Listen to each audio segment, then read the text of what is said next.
Hi, I'm Desiree Wolfgramm, Security Services Manager at Energy Northwest, Columbia Generating Station. And one thing that I wish somebody would have told me when I was younger is that there is no such thing as work-life balance.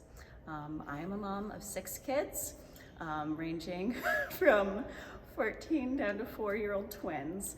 And there is no work-life balance. What it is you have balls that you're constantly juggling. Some of them are plastic and they can bounce if you drop them, and other ones are glass. And those are the ones that you really protect.